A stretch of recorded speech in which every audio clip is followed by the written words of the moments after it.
சரி, இந்த இப்போ ஒரு பேரண்ட்டுக்கு வந்து பார்த்தீங்கன்னாக்கா 2 பசங்க, ஒரு பொண்ணு இருக்கிறாங்க. 3 பேத்துக்குமே சரிசம தான செட்டில்மெண்ட் பண்ணி ப்ராப்பர்ட்டி பிரிச்சு குடுக்குறாங்க.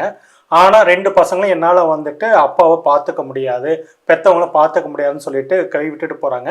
நம்முடைய சமூக சூழல் எல்லாத்துக்கும் தெரியும். பொண்ணுங்க நெனச்சாலும் பார்த்துக்க முடியாத அளவுக்கு இங்க சமூக கட்டமைப்புல அப்படிதான் இருக்குது. பெத்தவங்கள பார்த்துக்க முடியாத சூழல் இருக்கு அப்படின்னுக்குள்ள, இந்த சட்டத்தின்படி வந்து பார்த்தீங்கன்னா, பசங்களுக்கு கொடுத்த அந்த சொத்துக்கள ரத்து செய்யணும்னாக்கா, அப்ப பொண்ணுக்கு கொடுத்த அந்த தான செட்டில்மெண்ட்ல படி அந்த பாகப்பிரிவினை பத்திரமும் கேன்சல் ஆயிடுமா? இந்த டயலாக் நான் உங்கள்கிட்ட நிறைய தடவை சொல்லியிருக்கேன். லா வந்து மென்னுக்கும் சரி, விமெனுக்கும் சரி ஈக்குவல் தான். ஸோ அப்படி இருக்கும்போது ஒரு அப்பா எப்படி ஒரு பையனுக்கும் பொண்ணுக்கும் சமமா எழுதி கொடுக்குறாரோ, அப்பா அம்மாவை பார்த்துக்க வேண்டிய பொறுப்பும் பையனுக்கும் இருக்கு, பொண்ணுக்கும் இருக்கு. சமூக கட்டமைப்பு அதெல்லாம் ப்ராக்டிக்கலி தட்ஸ் டிஃப்ரெண்ட். பட் ஆனால் நீங்கள் பார்த்துக்கணும்னு நினச்சிங்கன்னா உங்களால் கண்டிப்பாக பார்த்துக்க முடியும்.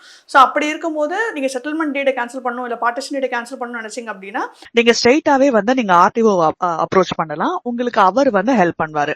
பிகாஸ் இந்த ஆக்ட் படி செக்ஷன் 23ல சிவில் கோர்ட்டோட ரைட்டும் கிரிமினல் கோர்ட்டோட ரைட்டும் டைரக்டாவே இங்க ஆர்டிஓக்கு வெஸ்ட் பண்ணிருக்காங்க. சோ நீங்க ஆர்டிஓக்கு ஒரு கம்ப்ளைண்ட் கொடுத்தீங்கனாலே நீங்க எழுதி கொடுத்த டீடை கேன்சல் பண்ற ரைட் ஆர்டிஓக்கு கம்ப்ளீட்டா உண்டு. He is the entire authority.